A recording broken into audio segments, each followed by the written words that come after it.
말씀을 나누기 전에 한 해 우리를 이렇게 인도하시고 이렇게 많은 복으로 감사할 것이 있게 하신 우리 하나님께 영광의 박수를 한번 올려드리겠습니다. 하나님 감사합니다. 하나님 참 잘하셨습니다. 하나님 감사합니다. 옆에 앞뒤에 계신 분하고 한번 인사하겠습니다. 당신 때문에 감사합니다.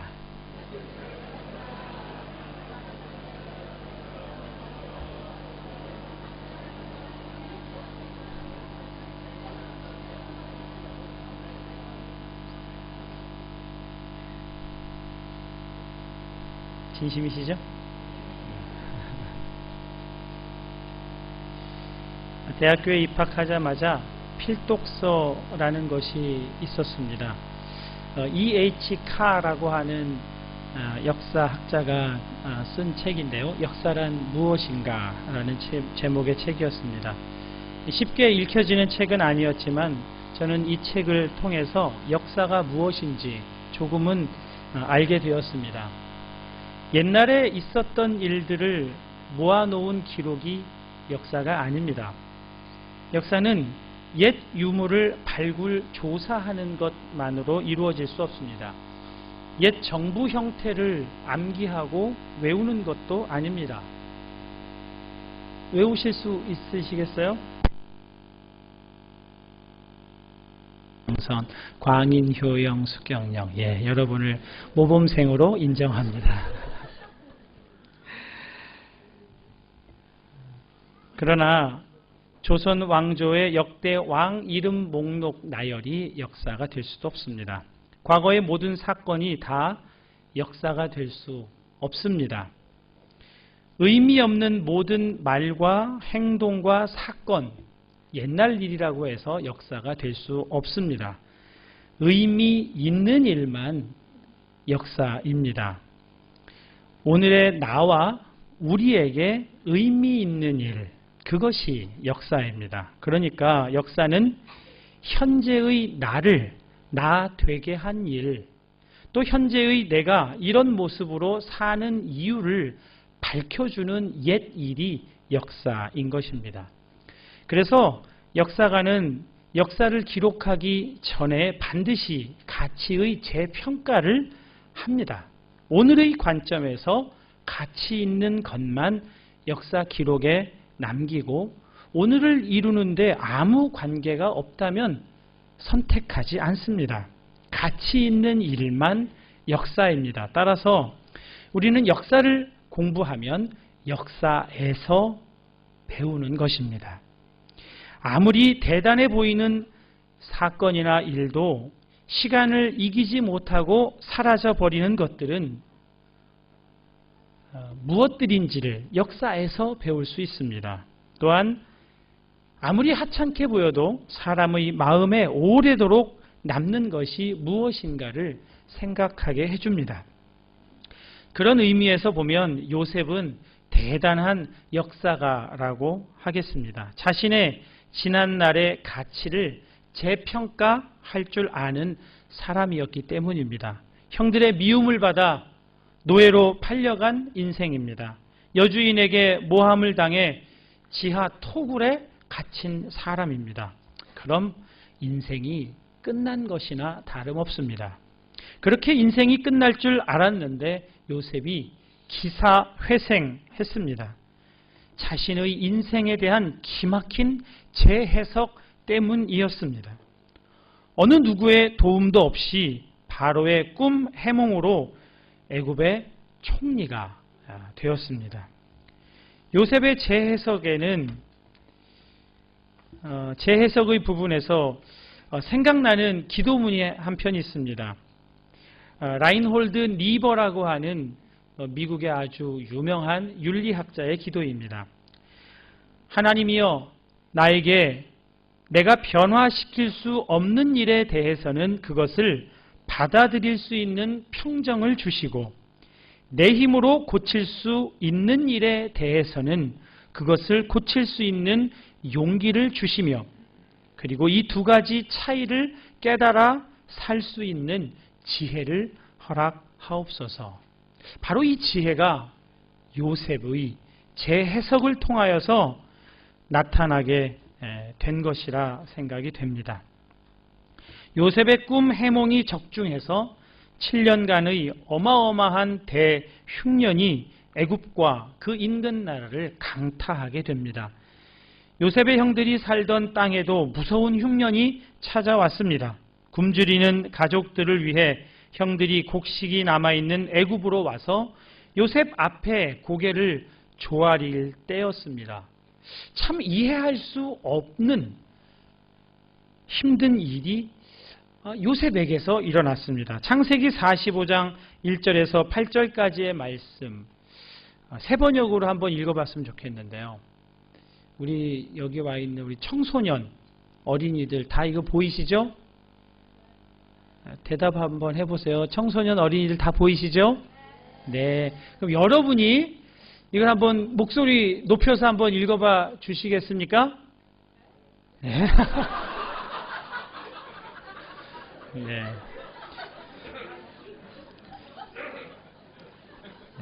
믿을 수 없는 분들입니다. 자, 우리 찬양대 여러분이 한번 빠른 분도 없이 느린 분도 없이 소리를 잘 맞춰서 또 감정을 살려서 한번 차분하게 읽어주시기 바랍니다. 시작.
네, 거기까지만 잘 읽으셨습니다.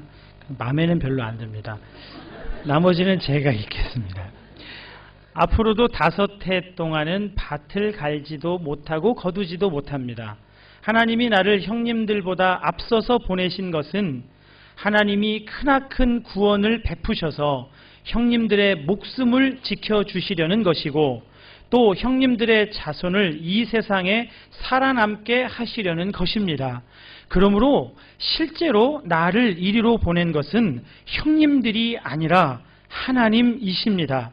하나님이 나를 이리로 보내셔서 바로의 아버지가 되게 하시고 바로의 온 집안의 최고의 어른이 되게 하시고 이집트 온 땅의 통치자로 세우신 것입니다. 요셉이 자신의 지난 날을 이렇게 평가한 것은 그가 성공했기 때문이 아닙니다. 요셉에게는 다른 가치관이 생긴 것입니다. 세계관이 달라진 것입니다. 그것을 오늘 본문 16절에서 이렇게 설명해 주고 있습니다. 그러므로 우리가 이제부터는 어떤 사람도 육신을 따라 알지 아니하노라. 비록 우리가 그리스도도 육신을 따라 알았으나 이제부터는 그같이 알지 아니하노라. 요셉은 이제 더 이상 자신의 역사를 또 형들을 육신의 눈으로 보지 않게 되었다는 것입니다. 17절 말씀입니다. 그런즉 누구든지 그리스도 안에 있으면 새로운 피조물이라.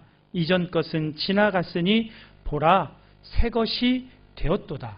요셉이 새로운 피조물이 되었다는 것은 이렇게 새로운 가치관, 새로운 세계관이 생긴 것으로 확인할 수가 있습니다. 그는 언제 이렇게 새로운 피조물이 될 수 있었을까요? 창세기 39장 2절 말씀입니다. 여호와께서 요셉과 함께 하심으로 그가 형통한 자가 되어 그의 주인 애굽 사람의 집에 있으니 여호와 하나님이 그와 함께 하시게 되자 그는 새로운 피조물이 되었습니다. 새로운 피조물이 가지는 관점으로 자기 인생을 해석하기 시작한 것입니다. 자기 인생에 대한 관점이 이렇게 달라지게 되었습니다. 여러분, 하나님 안에서 내 인생을 바르게 해석한다는 것은 정말 놀라운 능력입니다. 그냥 생각 하나 바뀐 정도가 아니라 그 생각의 바뀜으로 인생 전체가 변화되는 것입니다. 요셉은 나를 이리로 보낸 것은, 이 노예 생활로 보낸 것은 형님들이 아니라 하나님이시라고 정말로 믿었습니다. 내 인생을 좌지우지하는 것도 형이나 보디발이나 보디발의 아내가 아니라 하나님이시라는 것을 정말로 믿었습니다. 그랬기 때문에 형들에 대한 원망이 전혀 없습니다. 아까 이야기를 읽으면서 그 어디에도 요셉에게 원한이나 원망이나 서러움이 없습니다. 그리움에 대한 정, 그것뿐이었습니다. 원망의 흔적조차 찾아볼 수 없습니다. 하나님을 믿는다는 것은 정말 놀라운 일입니다. 여러분, 밀라노 한마음교회 좋으십니까?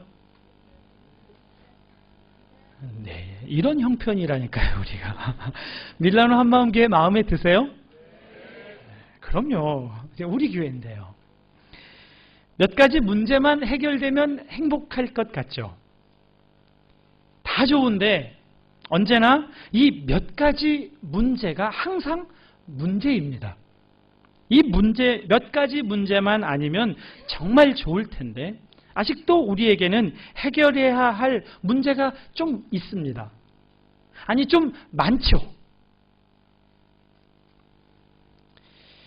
여러분은 여러분이 생각하시는 그 문제만 우리 교회 안에서 해결되면 밀라노 한마음교회가 정말 마음에 쏙 드시겠습니까? 전도가 좀 더 잘 돼서 재정이 좀 더 넉넉해져서 부서들이 아무 부담 없이 마음껏 활동할 수 있으면 참 좋을 것 같습니다. 아니, 재정적인 부담을 주는 요소들이 좀 없어지면 좋을 것 같습니다. 성도들 간에 끼리끼리가 이제는 좀 사라지고 갈라져 있는 그 마음이 조금만 더 화합이 된다면, 작년에 있었던 그 가슴 아픈 상처만 이제 완전히 해결이 된다면 우리 교회는 참 좋은 교회가 되겠죠. 언젠가는 언제나 우리는 이 몇 가지 문제를 해결하는데 온 신경을 다 쓰면서 삽니다. 그리고 그 문제의 대책을 세우느라 늘 바쁘고 분주합니다. 그리고 이제 새로운 담임 목사가 왔으니, 아니 그것도 1년이나 지났으니 그 문제를 해결할 거라고 다 기대하고 계시잖아요. 제가 와서 문제가 해결이 되든가요? 근데 여러분, 저는 여러분의 그 기대를 만족시켜 드릴 수가 없습니다. 아니요, 만족시켜 드릴 생각이 없습니다. 왜냐하면 저는 문제를 해결할 생각이 없기 때문에 그렇습니다. 아니, 저는 한마음교회에 문제가 없다고 생각합니다. 만약 누가 저에게 문제를 가르쳐 주셔도 저는 그것을 당장 해결할 생각이 없습니다. 저는 지난 1년 동안 한마음교회의 크고 작은 문제들에 대해서 반복해서 수없이 들었습니다. 특별히 전임 목사님의 문제에 관한 이야기는 정말 많이 들었습니다. 그런데 여러분, 어떻게 하면 좋습니까? 저는 그분이 너무나 이해가 돼요. 아니, 이해가 되는 정도가 아니라 그분은 너무나 훌륭한 목회를 잘하셨다고 생각이 돼요. 1년 동안 지내보니까 그분이 목회해 오신 일이 너무나 훌륭한 일들이 많이 남아 있습니다. 여러분, 8년입니다. 8년간 여러분을 위해 기도해 오신 분입니다. 여러분이 의식하고 계실지 모르겠지만 영적으로 먹이고 입히신 일을 정말 고민과 치열한 열정으로 감당해 오신 분입니다. 그 전임 목사님을 통하여 한마음교회를 지금까지 이끌어 오신 하나님이시잖아요. 그 전임 목사님을 부인하면 여러분 자신을 부인하게 되는 것이고, 한마음교회를 지금까지 이끌어 오신 하나님을 부인하는 그런 자가당착에 빠진다는 것을 여러분 명심하셔야 합니다. 하나님을 부인하면 하나님은 무능력하신 하나님이 될 수밖에 없습니다. 하나님은 한마음교회를 정말 하나님다운 방식으로 지금까지 이끌어 오셨습니다. 그런데 왜 아직도 이렇게 문제가 많아 보이죠? 그건 문제가 있어서가 아니라 여러분이 아직도 새로운 피조물의 관점으로 문제를 보지 못하기 때문입니다. 대동소이라는 말이 있습니다. 크게 같고 작게 다르다는 말입니다. 우리 안에는 놀라운 은혜가 이미 우리 안에 가득히 있습니다. 우리 안에는 이미 놀라운 일치가 있습니다. 그 은혜와 일치는 우리가 문제라고 생각하는 그 모든 것들을 한낱 지푸라기로 만들 수 있을 만큼 위대하고 강력합니다. 그리고 우리는 이미 예수님 안에서 한 몸입니다. 그런데 사단은 우리가 이것을 못 보게 해요. 작게 다른 것에 주목하게 합니다. 그리고 우리는 문제가 많아. 우리는 해결해야 될 것이 너무 많아. 크게 같고 작게 크게 일치하는 것은 다 버려두고 미미한 아무 문제도 되지 못하는 것들을 붙들고 우리 자신은 여전히 문제가 많고 한심하다고 평가하고 자책하면서 그렇게 살아갑니다. 어느 집사님만 달라지면 된다고요? 어떤 사람들만 변하면 될 것 같다고요? 런던 웨스트민스터 사원 지하에 있는 한 성공회 주교의 묘비에 이런 글이 쓰여 있다고 합니다. 내가 한창 젊을 때 나는 세상을 변화시키겠다고 꿈을 가졌었다. 그 후 나이가 들고 세상을 좀 알았을 때 나는 세상이 변하지 않으리라는 것을 알고 내 포부를 좀 좁혀서 내가 살고 있는 나라를 변화시키겠다고 결심했다. 그러나 역시 불가능한 일이었다. 황혼의 나이가 되었을 때 나는 마지막 시도로 나의 가족을 변화시키겠다고 마음먹었지만 아무도 변화되지 않았다. 이제 죽음을 눈앞에 둔 지금 자리에 누운 채 나는 깨달았다. 만약 내가 내 자신부터 먼저 변화시켰더라면 그것을 보고 내 가족이 변화되었을 것을, 또한 내 나라가 더 살기 좋은 곳으로 변화되었을 것이며, 그리고 누가 아는가 세상까지도 변화되었을지를. 여러분 속에 누가 좀 변해야 된다는 생각이 들면 그 생각을 당장 쫓아버리시기를 축복합니다. 여러분 자신은 그렇게 쉽게 변화가 되시던가요? 여러분이 원하는 만큼 여러분 자신이 변화되셨습니까? 문제는 내가 변하지 않는 것입니다. 여러분의 남편 안 변해요. 이제는 포기하세요. 여러분의 아내 절대로 바뀌지 않습니다. 내일 또 10년 전에 있던 얘기 끄집어내서 또 괴롭힐 거예요, 우리를. 여러분의 자녀가 변화될 것이라고요? 변화되지 않습니다. 우리 청소년 여러분, 우리 어린이 여러분, 여러분의 부모가 변화될까요? 안 변해요. 안 변해요.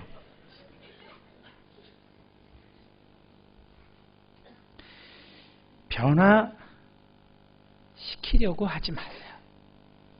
여러분의 말, 여러분의 비판, 여러분의 지적으로 변하지 않습니다.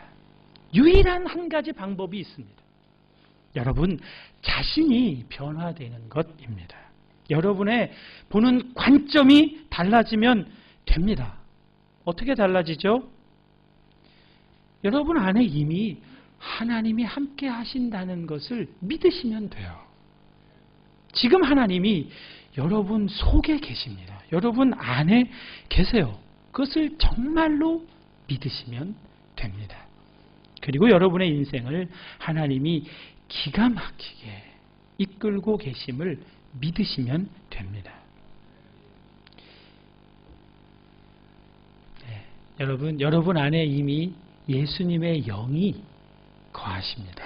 여기에 여러분의 눈이 열리시면 되는 겁니다. 문제를 보지 않고 예수님을 보는 겁니다. 그분을 바라보시면 돼요.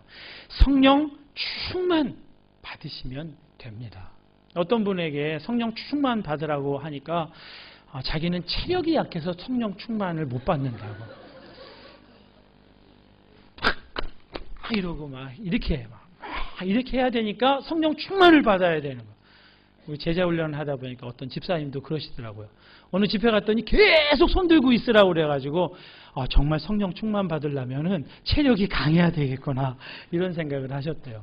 여러분 성령 충만 받는다는 것은 체력으로 받는 게 아닙니다.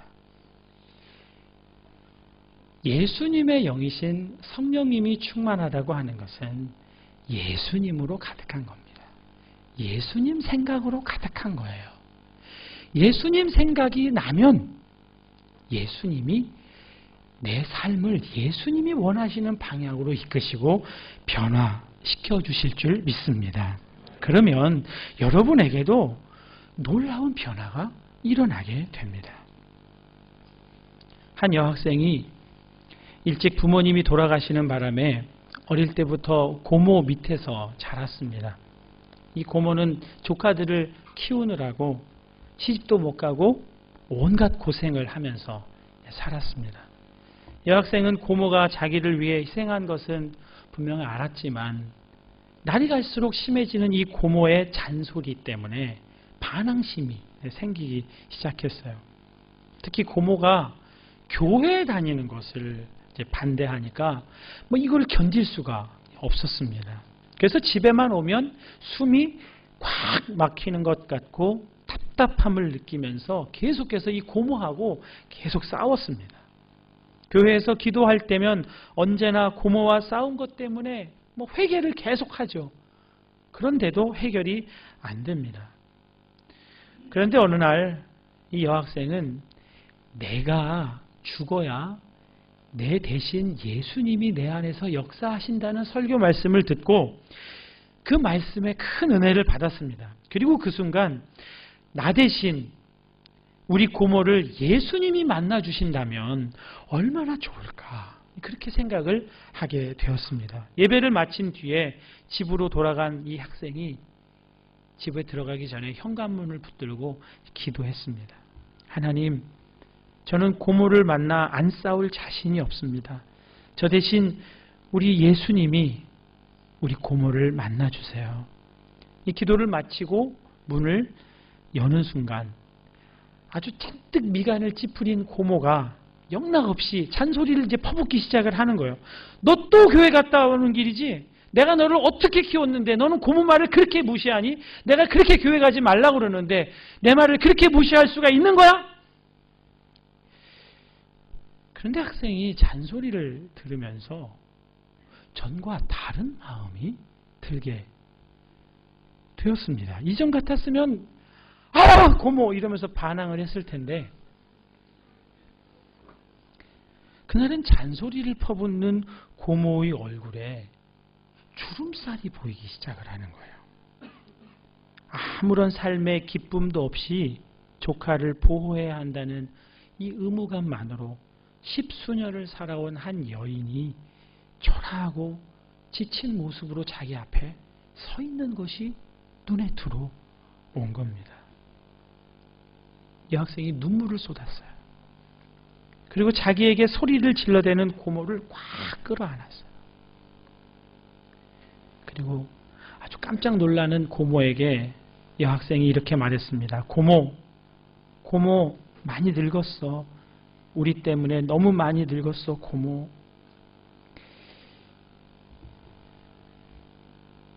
이 고모는 예상치 못한 조카의 행동과 말 때문에 당황했지만 이 가슴 속에 오랫동안 응어리져 있던 이 응어리들이 풀어지는 느낌을 받았습니다.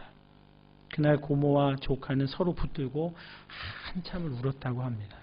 그리고 예수님이 이 조카를 통해서 한 많은 여인의 이 삶을 치유하시고 해방시키시는 놀라운 일이 일어났고, 그 고모도 이제 교회에 나와서 집사님 되시고 교회에 충성하는 집사님이 되셨다고 그럽니다. 여러분, 오늘은 추수감사주일이죠. 여러분에게 감사의 마음이 있으십니까? 저는 밀라노 한마음교회로 저를 이끄신 하나님께 감사합니다. 정말 이 땅에서 살아가는 것이 행복하고 기쁘고 감사합니다.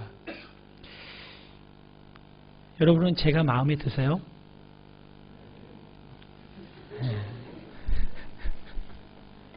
저는 여러분이 마음에 들까요? 제 마음에 여러분이 들까요? 저는 제가 여러분을 봐주고 있다는 생각을 한 적이 있습니다. 여러분을 기다려드린다는 생각도 한 적이 있습니다. 여러분이 제자훈련만 받으면 변화될 거야. 제자훈련을 받지 못하셔서 저렇게 사시는 걸 거야. 그런 생각을 한 적이 있습니다.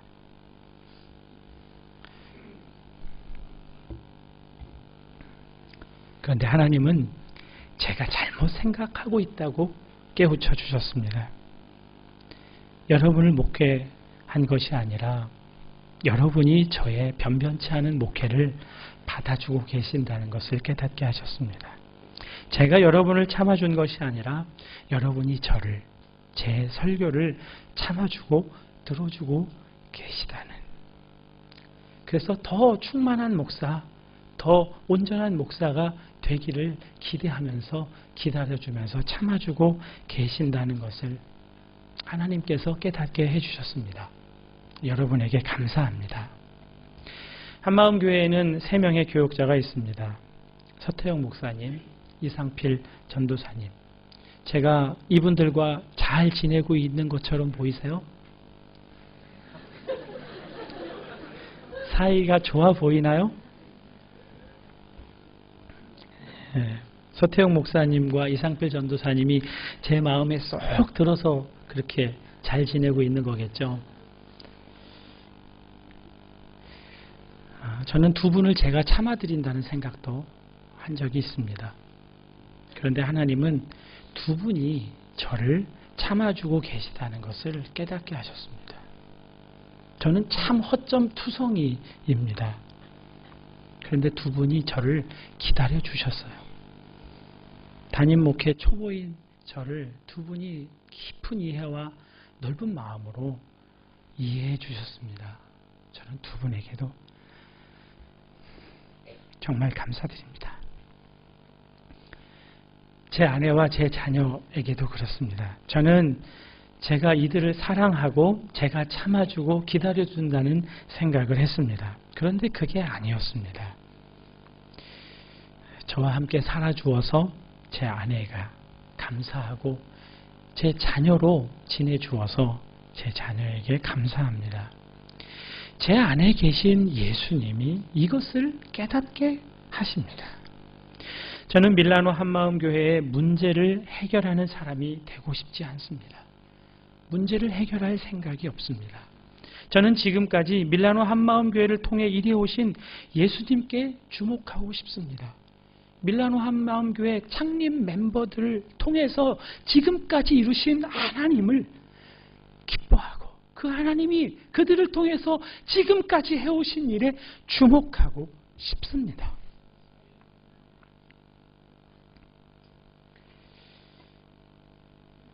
소이에서 눈을 돌려 대동의 시선을 고정하려고 합니다. 그래서 밀라노 한마음교회를 지금까지 이끌어 오신 우리 예수님께서 앞으로도 이끌어 가실 수 있도록 해드리고 싶습니다. 제가 대책을 내놓는다고 하면서 온갖 방해만 하지 않는다면 우리 예수님은 이 교회를 지금까지처럼 앞으로도 멋지게 이끌어 나가실 것을 믿습니다. 2013년도 목회 계획은 한마음교회의 문제를 해결하기 위한 대책이 아니라 지금까지 놀랍게 한마음교회를 이끌어 오신 하나님께서 이제 다음 단계로 나아가자고 부르시는 초청에 대한 응답이어야 한다고 저는 믿습니다. 저와 우리 한마음 교역자들은 매주 목요일에 폴리테크니코 대학교로 전도를 나갑니다. 대여섯 번쯤 된 것 같습니다. 지지난주 목요일부터 하나님께서 사람을 이제는 만날 수 있도록 해주시고 계십니다. 그리고 지난주에도 의미 있는 일들을 경험하고 있습니다. 그래서 이 경험들을 좀 그냥 지나가게 하지 말고 기록을 좀 해야 되겠다. 그래서 기록을 좀 하려고 합니다. 적자 생존이니까요. 적어두는 것이 남는 것입니다. 이 전도의 일을 하나님께서 어떻게 이끌어 가실지 기대하는 마음으로, 추적하는 마음으로 그렇게 기록을 해두고 있습니다. 그 첫 번째 글을 여러분과 함께 나누고 싶습니다. 한마음 교역자들이 전도하기로 마음을 모았습니다. 예수님의 사람 제자 훈련의 열매입니다. 지난 5월 뉴욕의 거리 전도자 지용훈 목사님이 한마음 교회에 오셔서 전도에는 실패가 없음을 삶으로 가르쳐 주셨습니다. 그리고 8월 동유럽 한인 선교사 수련회에서 최종상 선교사님은 세계 선교 최고의 전략은 전도라고 선교사님들께 도전을 하셨습니다. 그 도전을 제가 받았습니다. 하나님의 최종 사인처럼 여겨졌습니다. 그래서 10월부터 매주 목요일 오후에 교회 사무실 근처 이태리 대학교 캠퍼스로 3사람이 전도를 나갑니다. 오늘이 5번째였습니다. Io sono coreano pastore. 저는 한국인 목사입니다. 이렇게 저를 소개하고 다가가지만 거의 모든 이태리 대학생들은 제가 전해주는 전도지조차 받으려 하지 않았습니다. 그러다 보니 매주 목요일 전도 나가는 것이 부담이 됩니다. 솔직히 안 나갔으면 좋겠다는 생각도 들었습니다. 그날도 가는 길 위에서 잠시 기도했습니다. 하나님, 오늘은 꼭 한 사람 만나게 해주세요. 아주 짧고 가벼운 기도였습니다. 하나님이 이 기도를 들으셨습니다. 정말 한 사람을 만나게 하셨습니다. 한인 2세 대학생이었습니다. 이름도 듣고 학과도 알게 되었습니다. 수업에 가야 해서 더 대화할 수 없었지만 다음 주 목요일 1시 그 자리에서 다시 만나자고 했습니다. 소극적이었지만 거부하지는 않았습니다. 오늘 그 친구를 만날 기대를 가지고 캠퍼스로 나갔습니다. 그 청년은 나오지 않았습니다. 제가 5분 늦었는데 그 사이에 다녀간 걸까요? 그런데 실망되지 않았습니다. 이제 캠퍼스를 갈 때마다 그 청년을 다시 만날 수 있지 않을까 기대하는 마음이 생겼기 때문입니다. 오늘은 제가 내미는 전도지를 한 명 빼고 다 받아주었습니다. 이집트에서 이 학교에 학술 회의차 오신 무슬림 한 분도 영어로 된 전도지를 받으시고 읽으셨습니다. 남학생 1명, 여학생 2명이 Jesus loves you 하며 내미는 전도지를 받으면서 그라치에 하며 받았습니다. 혼자 공원 근처에 앉아 계시던 필리핀 아주머니에게도 이태리어 전도지, 영어 전도지, 제 명함까지 드렸습니다. 아주머니는 개신교 신자라고 했습니다. 매주일 교회에 나간다고 하셨습니다. 그리고 매주 목요일 바로 그 자리에서 다른 필리핀 사람 1명을 만나 일터로 가신다고 했습니다. 그래서 매주 목요일에 이 자리에서 만나자고 했습니다. 한인 2세 청년, 그 필리핀 아주머니가 그 황량하고 싸늘한 캠퍼스 공원에 나갈 힘이 되어줄 것입니다. 아무도 아는 사람 없는 그 캠퍼스에 이제는 만나고 싶은 사람, 만나야 할 사람이 생겼으니 하나님의 놀라우신 은혜입니다. 다음 주 목요일에는 더 큰 기대와 더 기쁜 마음으로 가득하여 예수님의 사랑을 전하기 위해 나갈 수 있을 것 같습니다. 이제 곧 십자가 복음을 전할 기회도 올 것이라고 믿으며 기대합니다. 전도사로, 부목사로 살아오면서 전도에 대한 아주 부정적인 시각을 갖게 된 제가 이태리에 와서 잘 할 줄도 모르는 이태리어와 영어로 전도하는 사람이 되리라고는 저는 정말 한 번도 생각해 본 적이 없고 꿈도 꾼 적이 없습니다. 2012년도 교역자 제자훈련과 여러분의 여러 사람의 목사님을 만나게 하신 하나님의 뜻은 제가 전도하는 것이었습니다. 저는 그렇게 저의 2012년도 한 해 역사를 해석했습니다. 그리고 전도하는 목사가 되게 하신 하나님께 정말로 감사합니다. 여러분, 내 안에 예수님이 분명하고 그 예수님이 내 인생을 이끄시면 인생에 대한 해석이 달라지고 관점이 달라집니다. 그리고 이미 우리 가운데 놀랍도록 부어주시고 가득하게 하신 것을 기쁘게 누리며 살아가는 사람이 됩니다. 문제만 바라보며 문제를 해결해 나가야 한다며 문제에 온 마음을 쏟고 다른 사람을 바꾸려고 골몰하는 사람과는 비교할 수 없는 놀라운 기쁨이 그의 안에 가득히 넘쳐나게 될 줄로 믿습니다. 여러분, 문제는 없습니다. 여러분의 인생에도 문제 없습니다. 오직 하나님을 믿는 일만 있을 뿐입니다. 오늘 추수감사주일 사랑하는 여러분, 우리에게 해결해야 할 문제보다 감사해야 할 은혜가 비교할 수 없이 훨씬 많은 것을 아시는 저와 여러분 되시기를 주님의 이름으로 축복합니다. 이제 함께 성찬에 참여하시겠습니다. 여러분, 우리 속에 계신 예수님을 믿으면 예수님이 모든 것을 달라지게 하실 것입니다. 우선 나 자신부터 바꾸어 주실 것입니다. 지금 예수님께서 여러분의 마음의 문을 두드리고 계십니다. 볼지어다 내가 문 밖에 서서 두드리노니 누구든지 내 음성을 듣고 문을 열면 내가 그에게로 들어가 그로 더불어 먹고 그는 나로 더불어 먹으리라. 이렇게 약속하셨습니다. 이제 이 음성에 아멘 하는 마음으로 성찬에 참여하시기 바랍니다.